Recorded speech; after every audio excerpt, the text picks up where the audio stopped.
Gülen günlerim niye bu kadar tez oldu? Xoşbəxtliyimi kim aldı axı elimden? Yoksa yazım belə yazılmıştı ezelden. Ana söyle mənə, harda necə səhv ettim? Niye sevgi ektikçe yenə keder biçtim? Ana güvenimi, gümanımı kırdılar.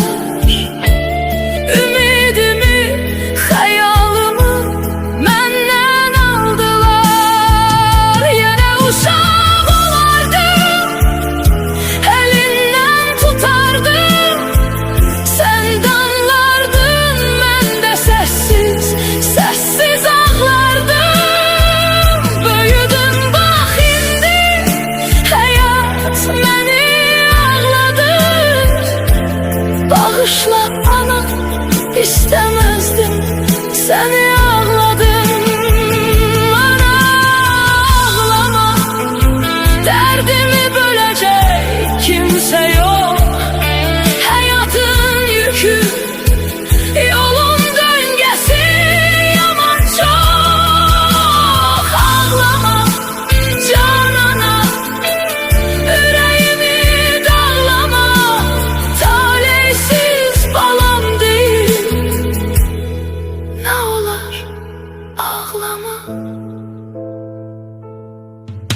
Ana, bu hayat niye beni belə yordu?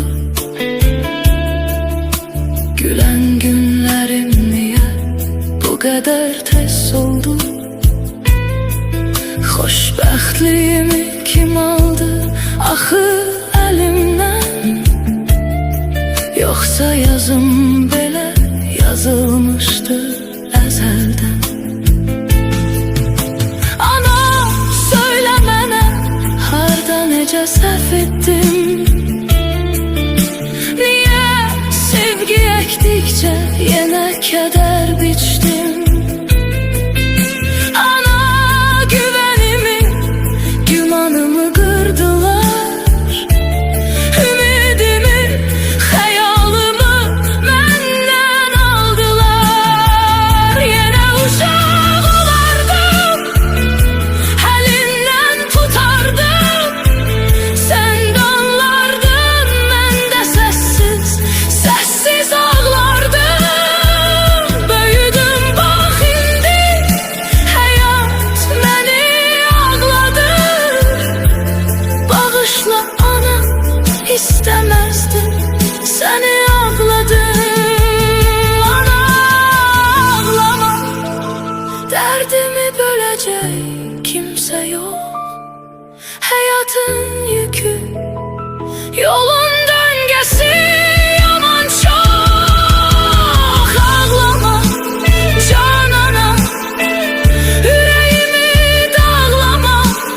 Talihsiz balam değil, ne olar ağlama.